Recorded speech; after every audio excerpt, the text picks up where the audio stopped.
Cryptid Code. We're your hosts, Harmon and Jessica, and we like to talk about cryptids, aliens, and generally anything spooky. And we cuss a little too much. Indeed. Before we get into the episode, a few housekeeping things I wanted to get out of the way. Namely, we got a new mic. If you wondered why the last few episodes may have sounded a bit wonky, we started recording in a new space that our mic was not adapted to, so I finally bit the bullet and bought a new one. So let us know how the audio sounds, though I'm hoping it'll be a big boost. Season 2 keeps going strong, and for this next cryptid, we're journeying to the misty highlands of Scotland. Now, typically when one mentions Scotland in a conversation about cryptids, one's mind is instantly drawn to the infamous Loch Ness monster. The world-famous lake monster hidden down in the waters of Loch Ness. But our quarry brings us not to the darkened depths, but instead high atop one of the tallest peaks in the land. The point in particular is one Ben MacDhui. I don't know how to say it without the accent, guys. If I try and say it without it, it feels like I'm doing it wrong. A massive mountain with a peak at over 4,000 feet. Being the tallest peak in the Cairngorm mountain range, as well as the second tallest mountain in the UK, Ben MacDhui makes for a popular destination for skiers, rock climbers, and most relevant today, hikers. Despite the rough, challenging terrain, hundreds come every year to dare the heights and slopes of the imposing peaks. Yet, if you believe certain hushed whispers, frigid winds and difficult paths aren't the only danger posed to those braving the mountain. Now, do you know anything about Scotland? You ever been there? Any particular thoughts you wish to share? No, I've never been there. Oh. I know. No, I don't know anything other than about the Loch Ness monster. And Braveheart was there. Yes, and Braveheart. And our friend Brad from the Strange History podcast has a kilt. Yes, he does. My parents went to Scotland once. Really? Yeah, they had haggis. My mom hated it. My dad loved it. He bought canned haggis. And we had that for a week after he got back. Canned haggis sounds illegal. It's disgusting, honestly. I'm sure it is. R.I.P. Scottish listeners. Please don't hate us. Our story begins with one Norman Colley. Now I should give context to exactly who this man is. He is one of history's most accomplished climbers. A fellow of the Royal Society, he had memberships in hiking clubs all over the world, including an invitation to join the Appalachian Club in 1897. Wow. He took 6 trips to the Canadian Rocky Mountains between 1897 and 1911. Over the course of those trips, he named over 30 peaks and made 21 first ascents, meaning he was the first documented person to reach the top of that mountain. He was personally mentored by one John Mackenzie, Britain's first professional mountain guide. Their exploits together were so iconic and impressive that the 1997 TV show The Edge was dedicated to trying to recreate their feats. The two were such good friends that they're actually buried next to each other, which I feel like has to be a slap in the face because I'm pretty sure both of them were married. Oh dear. Imagine your own husband abandoning you to be buried next to his homie. That'll be Donnie paying for the grave plot right next to Ryan Gosling. Oh my god, they were roommates. And to really round it out, he's considered one of the possible real-life inspirations for Sherlock Holmes. However, the incident we're discussing today occurred in 1891. The following is his account of the encounter from the 1925 meeting of the Cairngorm Club.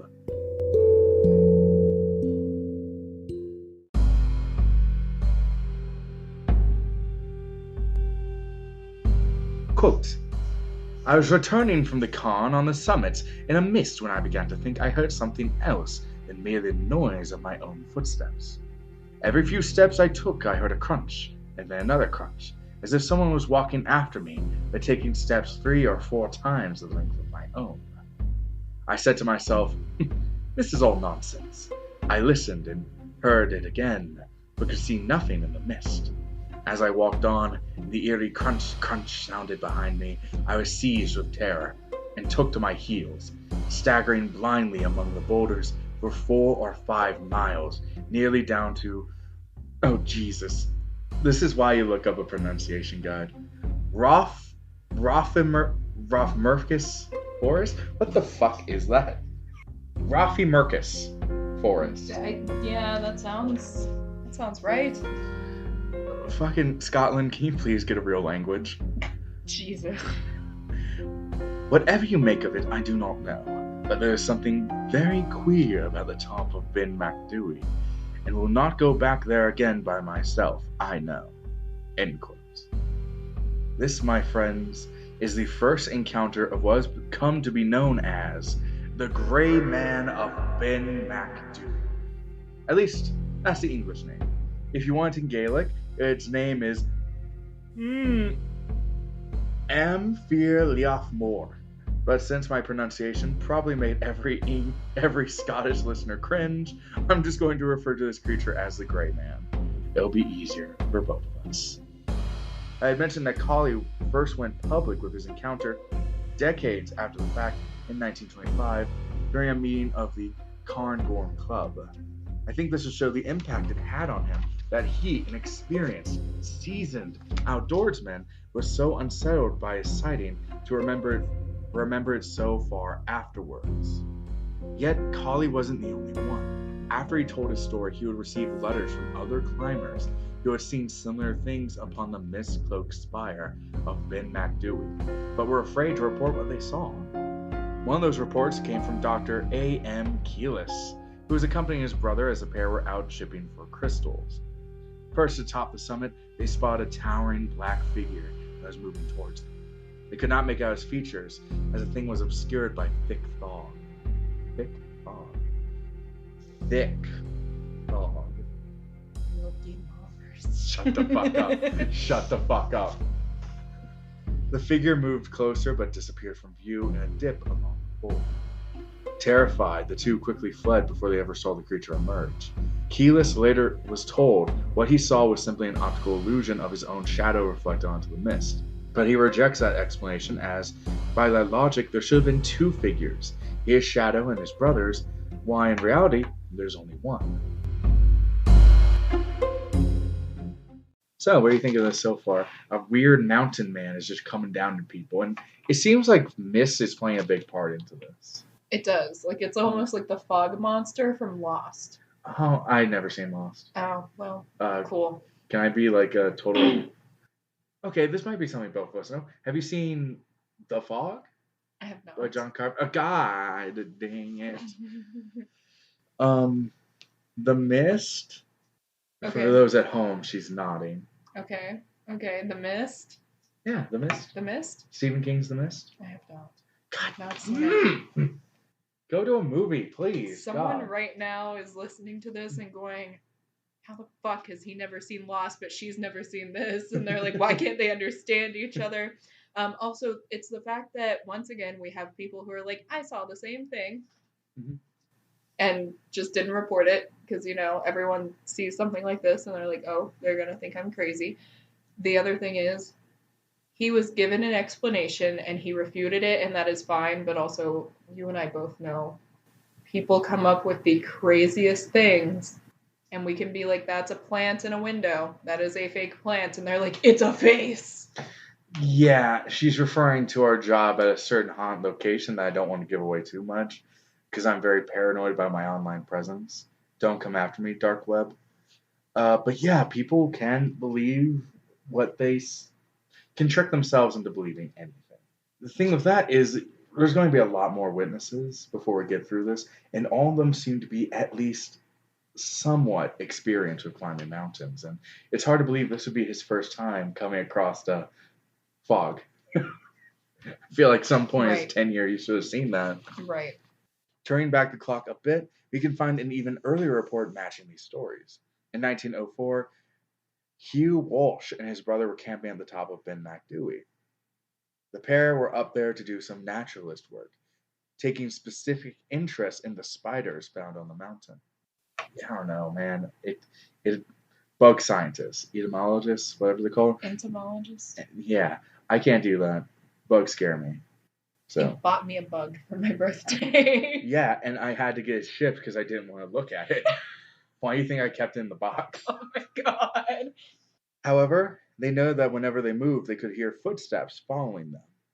At first, they thought it was their own footsteps, but quickly realized the phantom noises were out of tempo with theirs.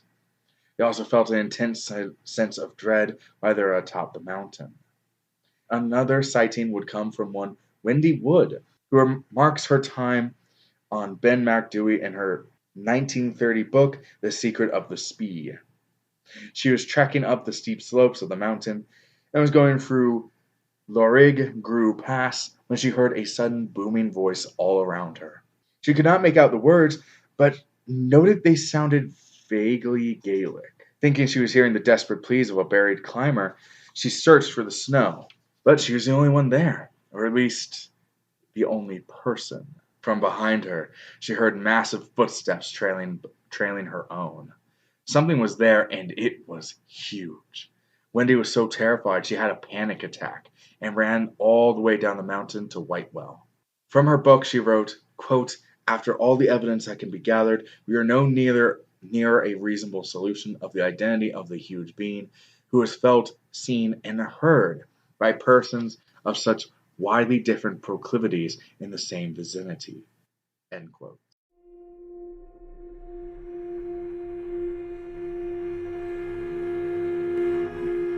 An anonymous man would retell his story in the 1970 book, The Big Gray Man of Ben MacDhui. In 1940, he was camping at the peak of the mountain. The sun was just setting, casting a tall spire in a wave of thick darkness.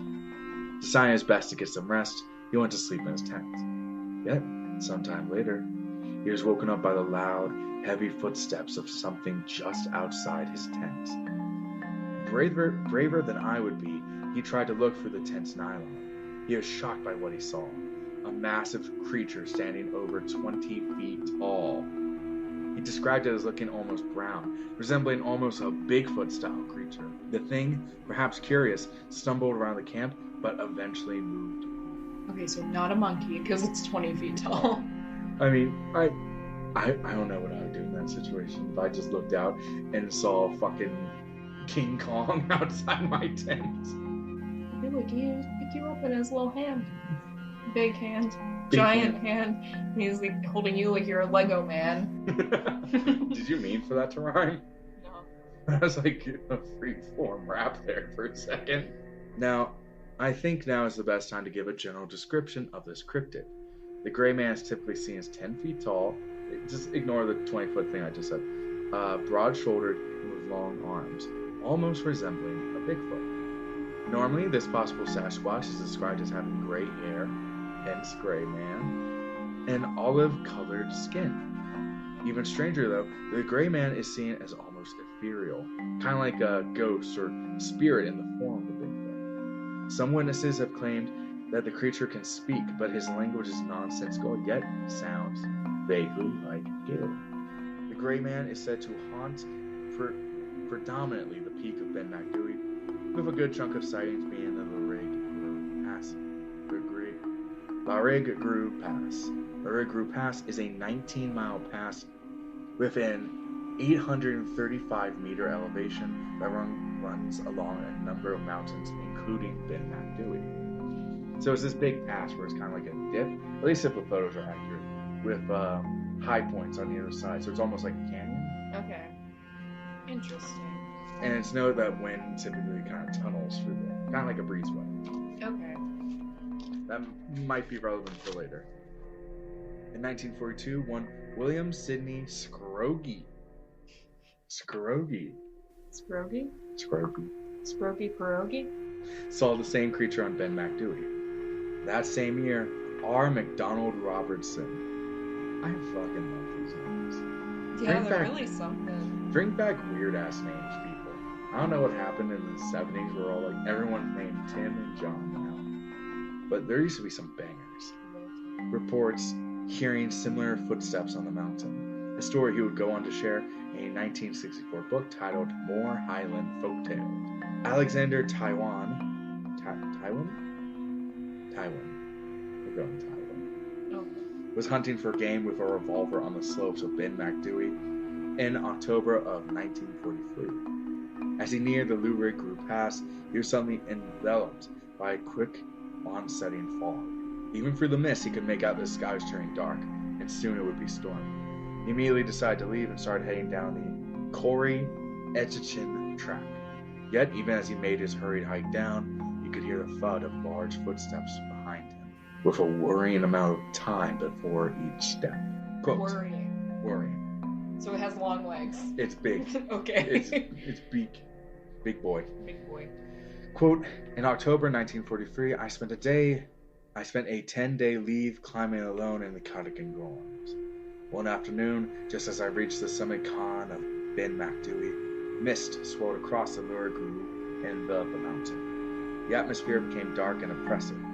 A fierce, bitter wind whisked among the boulders, and an odd sound echoed through the mist. A loud footstep, it seemed. Then another, and another. A strange shape loomed up, receded, and came charging at me. Without hesitation, I whipped out the revolver and fired 3 times at the figure. When it so came on, I turned and hurried down the path, reaching Glenderry in a time that I would never have imagined. You may ask, was it really the fear laugh more? Frankly, I think it was. End quote. Spooky ending there, right? Why is this a running theme? I love this with cryptids. I think it's the most ridiculous running theme that we have in any kind of lore that you talk about. But any cryptid you talk about, somebody's account, it's, we don't talk about this. You can't file a report on this. It didn't happen. Like, why are people so afraid of admitting that this stuff exists? Do we think everyone's... I mean, maybe for the time period, these people would have been considered crazy. We would have, like, chained them up in the basement at an asylum or something, but... But on the flip side, I would also argue, at that time, when the world is way less explored, people would be way more open to the idea of, like, shit not being real. I mean, weird shit just existing. Like, right. How many freak shows were just like, we have a free-tailed frog, and they're like, is that a real thing? I don't know. You got to pay to see it. And people are like, shit, I guess it is real. Fuck yeah! Fuck yeah! I don't know. It's just one of those things where there's a lot of things that aren't explored, and you're right. So you would think people would be more open to the idea. But at the same time, a lot of people are superstitious. They're very, like, closed off. So they don't want to admit something like that might exist. Oh, God. All that audio is going to be useless. I just wanted to make sure the audio is all right. No, I was just making sure I was turning it up. But, yeah, it is a bit weird because, like, it's just kind of odd how quickly people will shut things down. Right. Like, with no curiosity whatsoever. Like, for all he knows, it could have just been a dude on a mountain. Like, it's not... Right. Or, like, it could just be a crazy guy. Like, one of them heard it fucking talking. Yeah, like that lady who was, like, digging through the snow or whatever. Honestly, though, if I heard something talking to me while I was in the snowy-ass woods, I would not dig to look for whatever was talking. I wouldn't care if it was a climber. If I'm alone out there, I'm fucking leaving. I'm getting out. I get that, too. It's weird. It's just weird. And, like, imagine, like, you're coming and you're like, hey, Harmon, I just saw a red squirrel. Did you see it too? And I just went, we don't talk about that shit. Keep it to yourself. You never saw it. Like, it's one of those things where, like, not answering is an answer. Right. So saying you don't talk about it is pretty much the same as just talking about it. Exactly. However, not all sightings were strictly audio.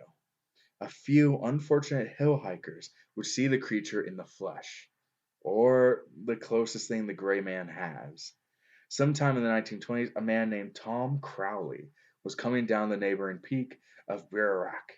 Now, this man was no stranger to the mountains. It was, in fact, a former president of the Murray Mountaineering Club. As he carefully descended the slope, he turned back to see a horrifying sight. A tall, towering gray mass watched him from the mists, as its features obscured by the fog. Yet, he was able to make some things out. In his own words, he said the creature possessed, quote, pointed ears, long legs, and finger-like talons on its feet. in quotes, which I don't like. I don't like the idea of fingers on feet. That No. disturbs me. No, I don't like that either.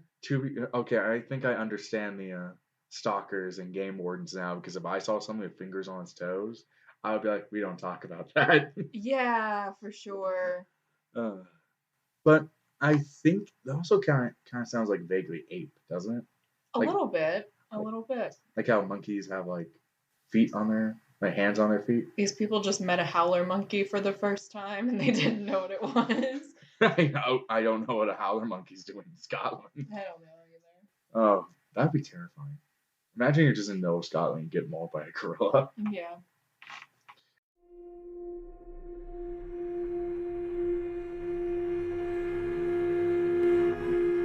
An anonymous man would retell his story in the 1970 book, The Big Grey Man of Ben MacDhui. In 1940, he was camping at the peak of the mountain. The sun was just setting, casting a total spire in a wave of thick darkness. Deciding his best to get some rest, he went to sleep in his tent. Yet, sometime later, he was woken up by the loud, heavy footsteps of something just outside his tent. Braver than I would be, he tried to look through the tent's nylon. He was shocked by what he saw. A massive creature standing over 20 feet tall. He described it as looking almost brown, resembling almost a Bigfoot-style creature. The thing, perhaps curious, stumbled around the camp, but eventually moved. Okay, so not a monkey, because it's 20 feet tall. I mean, I don't know what I would do in that situation if I just looked out and saw fucking King Kong outside my tent. Hey, look, he just pick you up in his little hand. Big hand. Big Giant hand. He's like holding you like you're a Lego man. Did you mean for that to rhyme? No. I was like a free form rap there for a second. Now, I think now is the best time to give a general description of this cryptid. The gray man is typically seen as 10 feet tall. Just ignore the 20-foot thing I just said.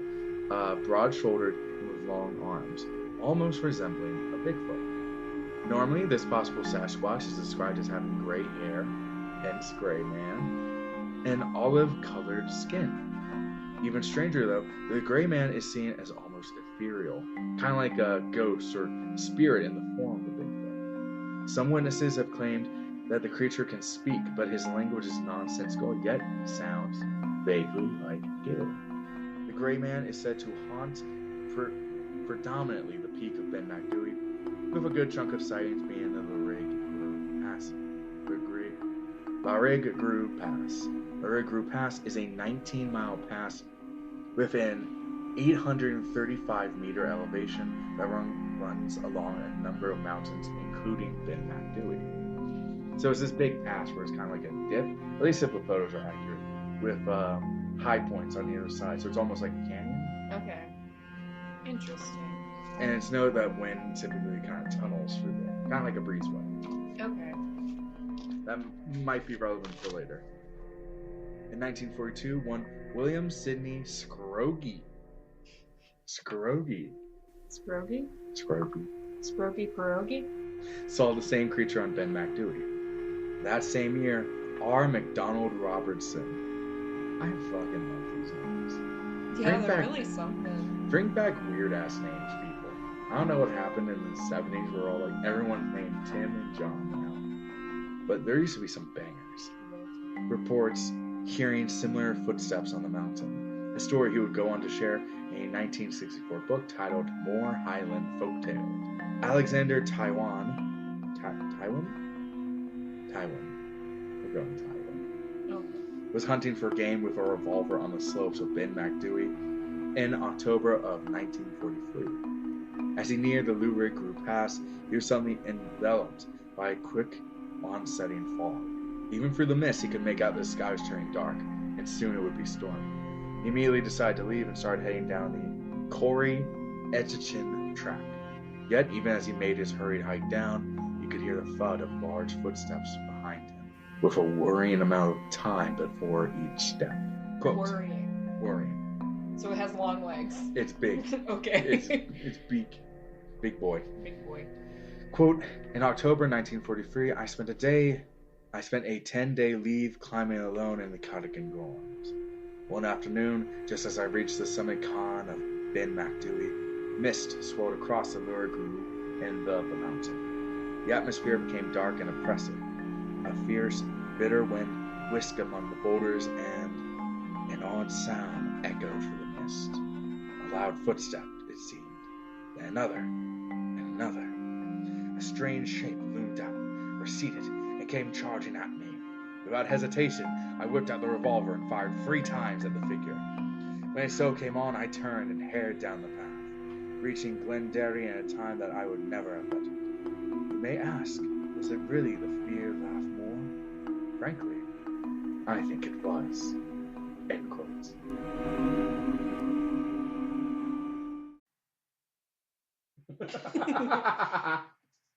Okay. Okay. For those at home, I don't know if I'm going to leave this in. A man just opened the door, poked his head out, mouthed something, then disappeared. Was that the gray man? It may have been. I think it was. I also love that this man just admitted to he saw a human-like shape in the mist, and instead of crying out, he just quick shot it free at it. Right, like what if this was a person? What if he just shot it? Why is this also a common theme among cryptids? Is people are like, I shot at him. Like that's what we get. I mean, I'm also confused why he's hunting a revolver. Yeah, that. I think I read that he was like hunting because of like rations at the time because of the war. Okay, but so he probably didn't really care about what he was hunting with. He cared about what he was killing. Maybe that's why he shot a person. He's about to go Donner's Pass on a motherfucker. He's like, fuck yes, it's so much meat. Looks like meat's back on the menu, boys. God, look, it's a 10-foot tall man. That'll feed my family all winter. Another sighting comes from 1945 with Peter Densham, leader of the Cairn Gorm's RAF rescue team. So clearly this is an experienced, well-trained individual. He's doing some rescue work on Ben MacDhui, and he heard strange sounds surrounding him. All around him the fog was closing in. The way it sought to envelop him seemed almost unnatural. His mounting tension turned to full-blown panic as he felt pressure on his neck. It's giving him a massage. He could hear a careless whisper in the background. Freaked out, he quickly left the mountain. He would later say, quote, "Tell me that the whine was but the result of relaxed eardrums, and the presence was only the creation of a mind that was accustomed to take too great an interest in such things. I shall not be convinced. Come, rather, with me at the mysterious dusk time when day and night struggle upon the mountains. Feel the night wind on your faces, and hear it crying amid the rocks. See the desert uplands consumed before the racing storms. Though your nerves be of steel and your mind says it cannot be, you'll be acquainted with that fear without name, the intense dread of the unknown that has pursued mankind from the very dawn of time." End quote. It's really nice that all the witnesses here are fucking poets or something. Like, right? We usually don't get this caliber of writing on the Cryptid Code. It's usually like, I done saw an ape man. I tried this one chili, it set my mouth on fire. I had to drink a 2-liter Mountain Dew. Shut the fuck up. Shut the fuck up. Future Harmon has to edit that out. I might not. It's a YouTube reference.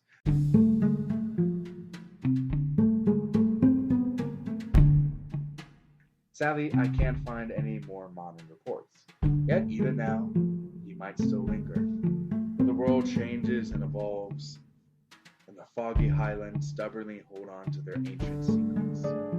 And there, when the wind is howling and the mist seems to swallow everything in its gray embrace, you would be forgiven for feeling a hint of something mystical.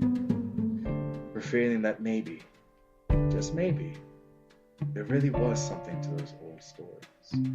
For feeling the burning sight of inhuman eyes peering through the haze as something old and ancient and angry watches from the peak of Ben MacDhui.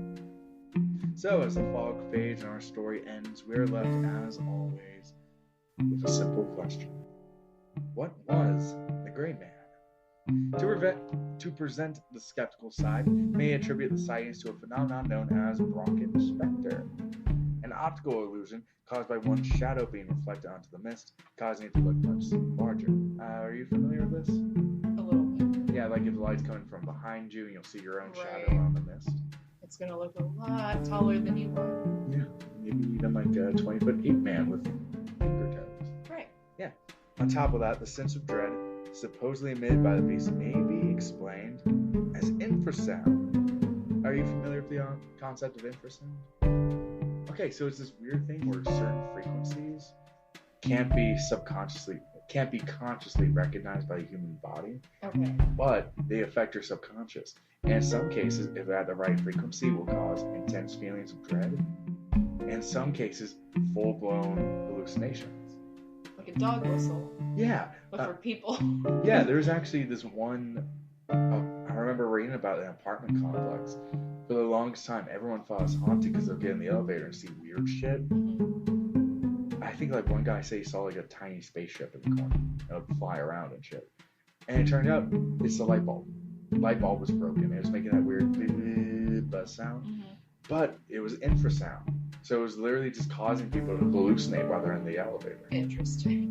Most of these sightings, remember, happen in lurid groove, a pass that could have a concentrated flow of wind, which in turn causes the infrasound. And, as we know, infrasound can cause panic and anxiety. So I guess those two things could interlink, and maybe that's how they're seeing the gray man to begin with. However, this does not fully explain the encounters reported.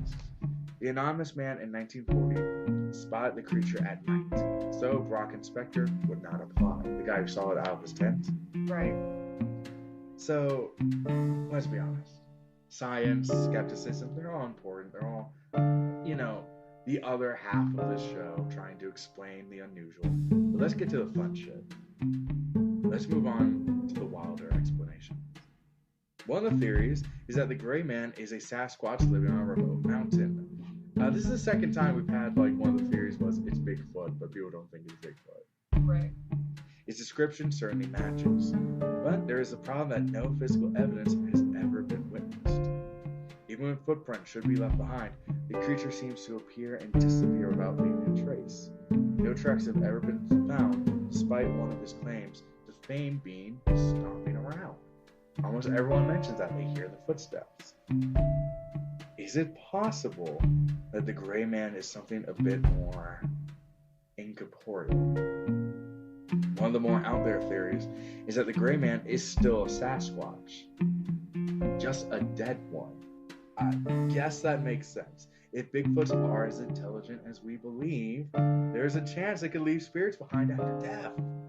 Others posit that the gray man is a human ghost, perhaps a specter of a vengeful wild man. Yet, how does one explain it having distinctly inhuman features? But you look like you want to say something.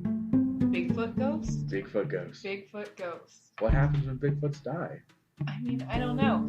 I think the reason why a lot of people don't seem to think that animals can haunt things, though, it kind of goes back into the weird Bible thing where God was like, no, animals don't have souls, so animals can't go to heaven.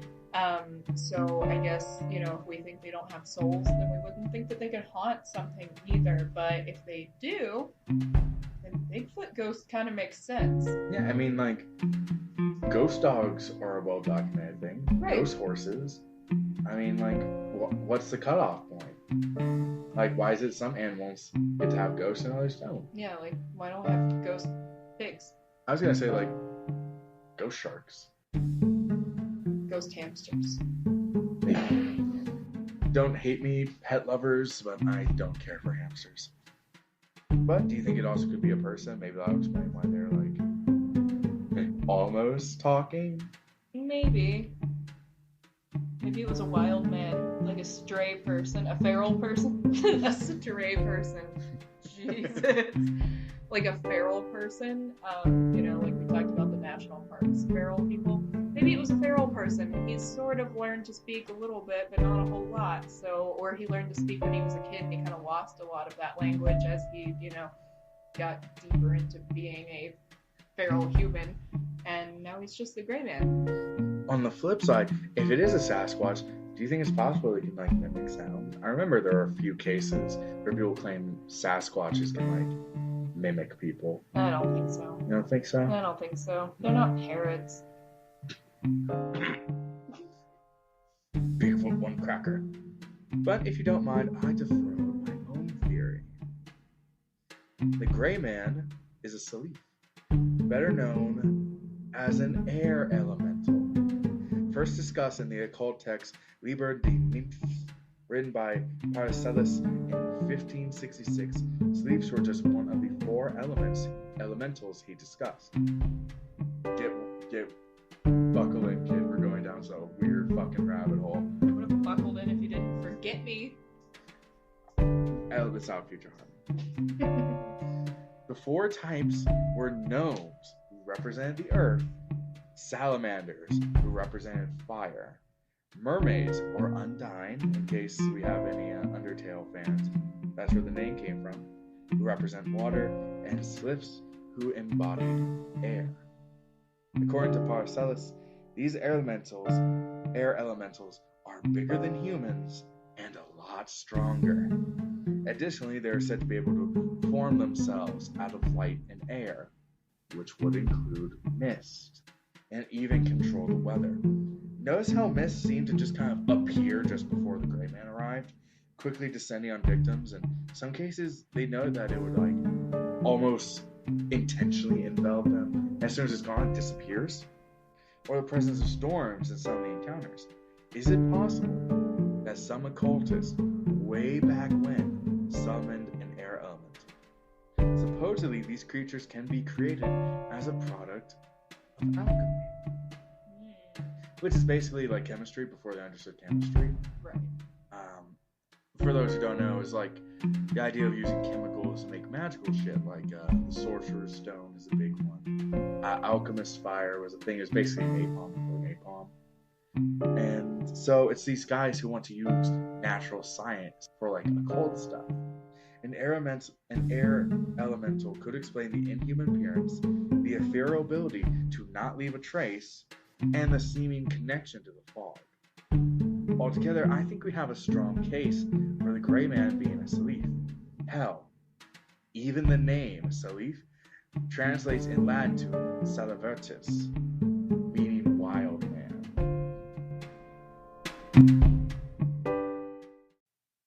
But all that aside, we reached the crescendo of our episode. The final question we try to answer each and every episode of the Cryptid Code. Do you believe in the gray man of Ben MacDhui? Discuss. Oh,